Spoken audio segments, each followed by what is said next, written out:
It's my pleasure to be with you this morning and to introduce the recipient of this year's Donald H. McGannon Award. In 1987, OC Inc. established this award to honor the legacy of Donald McGannon, who served for more than 25 years as president of Westinghouse Broadcasting Company. Mr. McGannon played many leadership roles, but today we remember him especially for his efforts to create more opportunities for women and persons of color in the telecommunications industry. This year, we honor Ravi Kapur, the founder and CEO of Diya TV. Ravi is quintessential McGannon honoree, a driven entrepreneur who has used the media to serve his own community and all of us by bringing an amazing array of Asian cultures and languages to our nation's airways. His most recent project is Diya TV, the first 24-hour U.S. broadcast network targeted to serve South Asian audience, reaching more than 70 million people in more than a dozen markets. Before founding Diya TV in 2009, Ravi became the first Indian American to own a full-power TV station in this country. His first broadcasting venture, KAXT TV in San Francisco, developed programming to serve the Bay Area's African American, Hispanic, South Asian, Vietnamese, Chinese, Taiwanese, Korean, and Filipino communities, and Ravi led the station to its first Emmy in 2013. Diya TV now offers programming in Hindi, English, Punjabi, Urdu, Marathi, and Bengali, and can be viewed in markets as far-flung as Los Angeles to Boston, Houston to Detroit, including those stations that Ravi owns. Ravi is also an entrepreneur who is not afraid to make his views known. Because he has been so involved in creating business ventures that serves traditionally underserved communities, he has first-hand experience with the barriers, regulatory or otherwise, that can block success. Ravi has not hesitated to speak truth to power about the impact of congressional and FCC decisions on media ownership opportunities in this country. It's my pleasure to introduce this year's recipient of the Donald H. McGannon Award, Ravi Kapur. Please come up.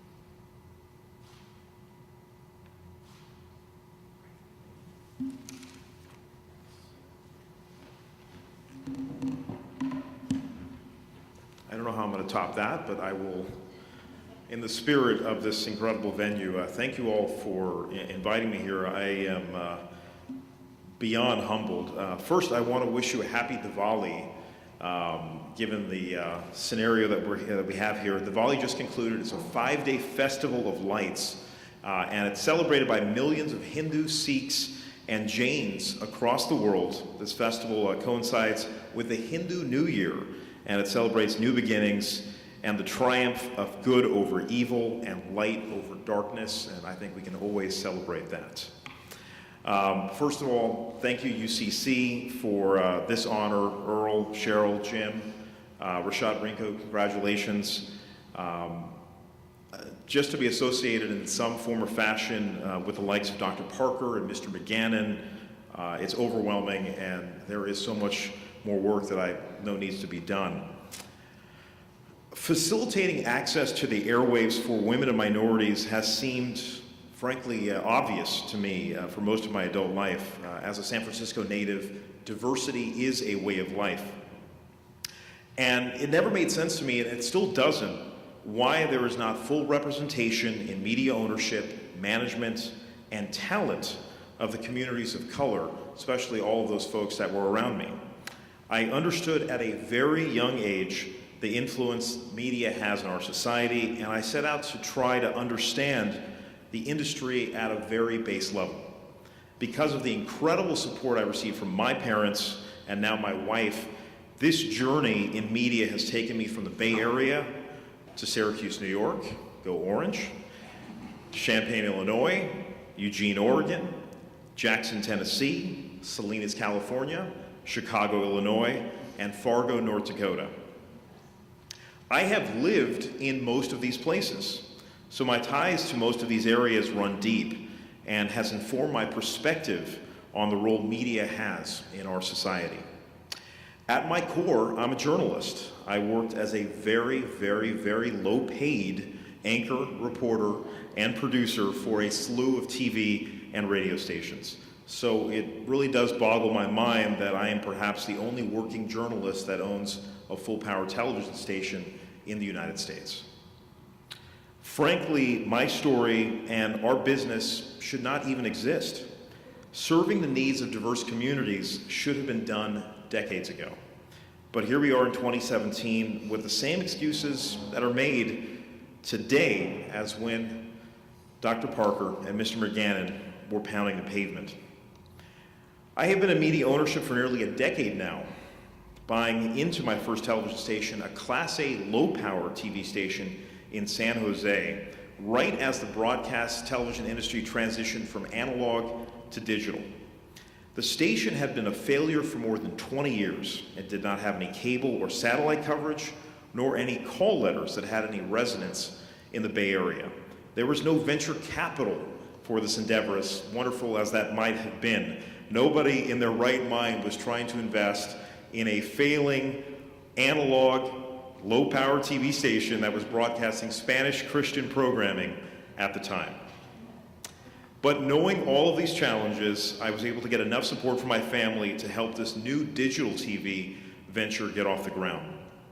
And what made them believers was not that I had some kind of extraordinary ability, but the fact that the communities of color in the Bay Area were so grossly underrepresented, it bordered on embarrassing. And fixing that would be our focus. In short order, KAXT became the most diverse television station this nation has ever seen. With new digital technology that we were first to deploy, we broadcast 20 different channels, 12 video, 8 audio, all at the same time, 24/7 local content for African American, Hispanic, Vietnamese, Chinese, Taiwanese, Korean, Indian, and Filipino communities. All of it is free and broadcast over the air. And our South Asian network, Diya TV, has taken a life of its own, and as was mentioned, now airs in many markets around the country. We even received an invitation just last week to document President Trump's first Diwali ceremony in the White House. This whole thing started just a short time ago, 2009, and I was the only addition to the station. It's really small mom and pop TV. For years, I would evangelize to my friends many of whom are working at the network level, that one day soon, people would stop paying for cable and satellite, and through a combination of rabbit ears and streaming, it would decimate the entrenched paid television marketplace as we know it. They really thought I was insane, and I have lots of emails to prove it. But I think history has proven cord cutting is real. From there, we were able to acquire another low-power TV station, WRJK in Chicago, that to date has broadcast programming for the Chinese, Indian, and Hispanic communities, and we are just getting started. And I should also mention that serving the underserved doesn't just apply to urban areas. Case in point is our television station in Fargo, North Dakota, KRDK. The license was nearly relinquished back to the FCC to help the previous owners work their way out of what you would call a monopolistic jam that they were in. There's a long story there, but we'll talk offline.